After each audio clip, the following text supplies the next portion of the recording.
그러니까 여러분들은 지금 기업 분석을 할 때 그냥 이슈는 이슈대로 알고 있어. 근데 그게 자소서와 면접에 연결이 안 돼. 그러면 여러분들 기업 분석할 이유가 있나요? 사실 없어요.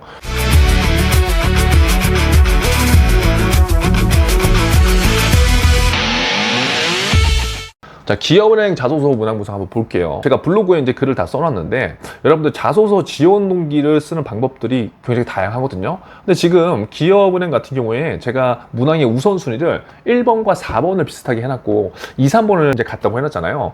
항상 자소서의 문항은 여러분 우선순위가 있어요. 시간이 없기 때문에 특히 1번과 4번에 저는 더 집중을 하는 게 맞다고 봐요. 왜냐고요? 이거는 여러분들 생각을 해보지 않으면 작성하기 굉장히 어렵거든요.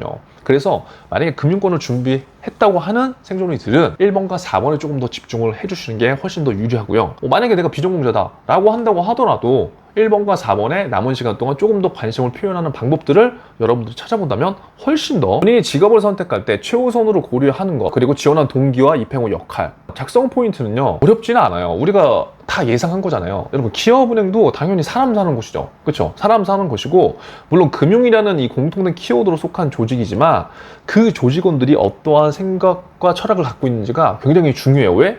그런 사람들이 모여서 기업은행이 문화를 만드는 거니까 이게 굉장히 그런 문화인 거죠. 근데 여기서 우리가 한 가지 실수하는 거는 막 기업은행과 억지로 연결하려고 아니에요. 그런 거 하지 마세요. 제가 항상 얘기하지만 여러분 자소서의 본질을 알아야 돼요. 면접의 본질을 알아야 돼요. 그 본질은 뭐예요? 억지로 끼워 맞추는 게 아니라 여러분의 진짜 생각이 본질인 거예요. 근데 그 생각이 없다. 그럼 그것들에 대한 생각을 해봐야 되지 않을까요? 저는 그렇게 생각하거든요. 지금 이 자소서가 합격됐다 하더라도요. 그 본질에 대해서 여러분들이 한 번도 생각해보지 않았으면요. 면접에 가서 굉장히 힘들 거예요. 그래서 단 30분이라도 이 물음에 여러분들이 진작에 한번 고민을 해봤으면 좋겠습니다. 자, 우리가 직업을 고려할 때 우선적으로 고려하는 부분들이 굉장히 많습니다. 굉장히 많은데 어떤 게 답이다 라고 이야기하기가 되게 애매해요. 그러면 여러분들은 과연 여기에서 어떤 포인트를 써야 되겠냐.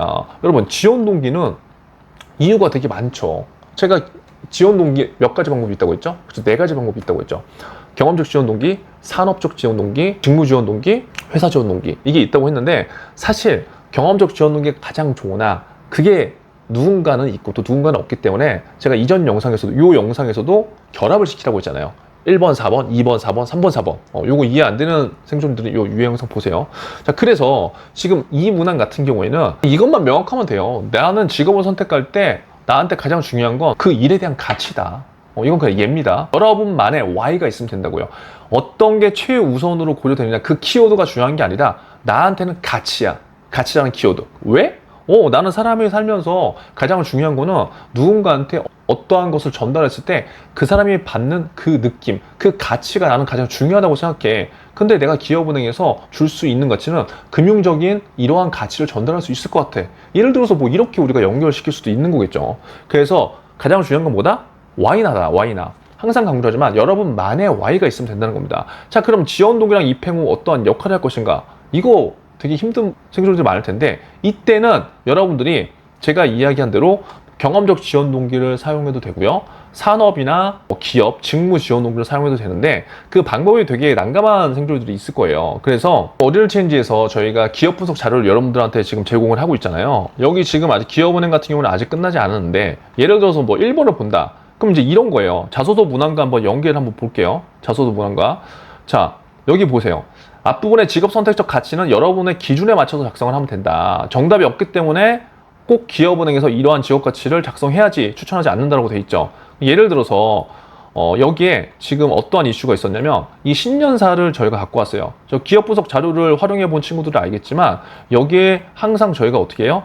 그 기업의 이슈 내용, 경제신문을 바탕으로 이슈 내용을 갖고 오고 그 이슈를 바탕으로 우리가 자소서와 면접에 어떻게 연결될지 그 포인트를 보는 게 기업 분석 자료거든요. 그럼 여기서 보면은 이 중기금융이라는 키워드가 나왔어요. 그럼 여기서 이 중기금융시장에 대한 키워드를 바탕으로 어떻게 지원 동기와 입행 후 포부를 연결해 볼까? 이걸 우리가 생각해 봐야 돼요. 그러니까 여러분들은 지금 기업 분석을 할 때 그냥 이슈는 이슈대로 알고 있어. 근데 그게 자소서와 면접에 연결이 안 돼. 그러면 여러분들 기업 분석할 이유가 있나요?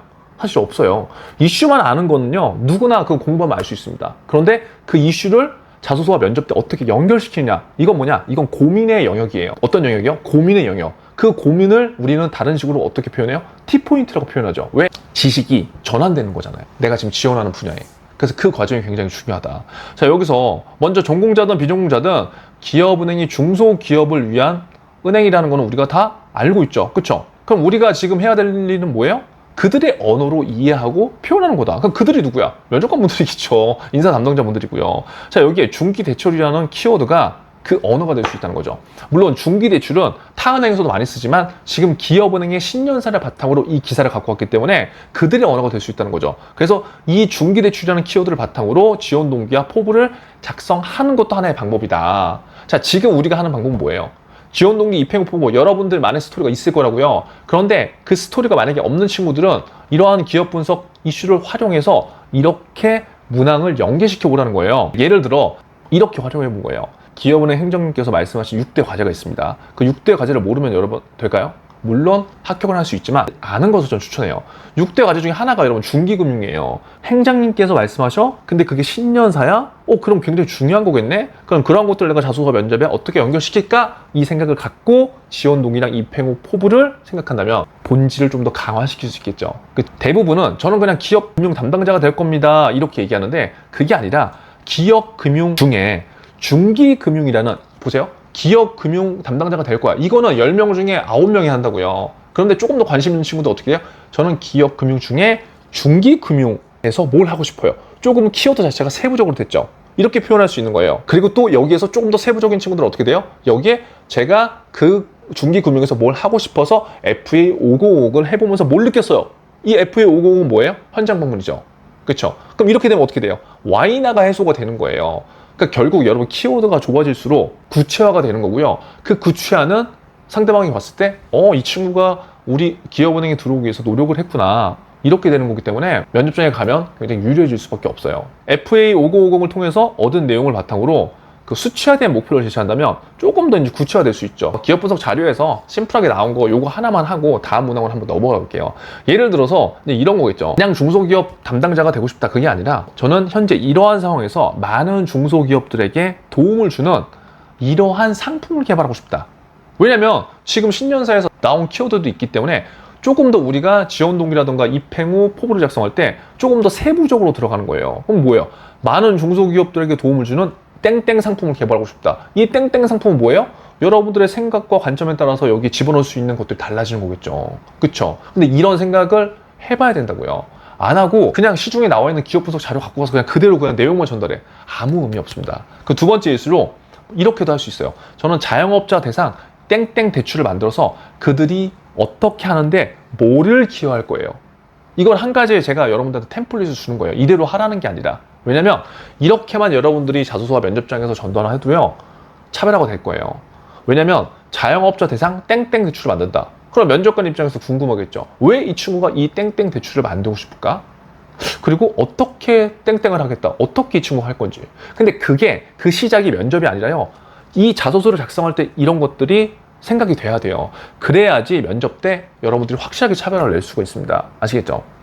그래서 오늘은 지금 기업은행 지원 동기 1번 문항에 대해서 한번 알아봤는데 오늘 기업 분석 자료를 바탕으로 한번 예시를 한번 보여드린 거예요. 그래서 조금 더 여러분들이 딥하게 이런 내용들을 확인하고 싶으시면은 기업 분석 자료를 찾으시면 되고요. 프리미엄 영상으로는 1병 멤버십에서 이러한 문항에 대한 것들을 계속 이제 올려드릴 거예요. 그래서 그런 것들을 참고해 보시면서 철저하게 여러분 정보를 나열하지 말고요. 여러분들 화시켜서 자소서와 면접에 적용하는 연습들을 해보세요. 은행을 불문하고 기업을 불문하고 이런 식의 학습 방법은 분명히 면접장에서 여러분들을 차별화시켜 줄 겁니다. 아시겠죠? 오늘도 생존하세요.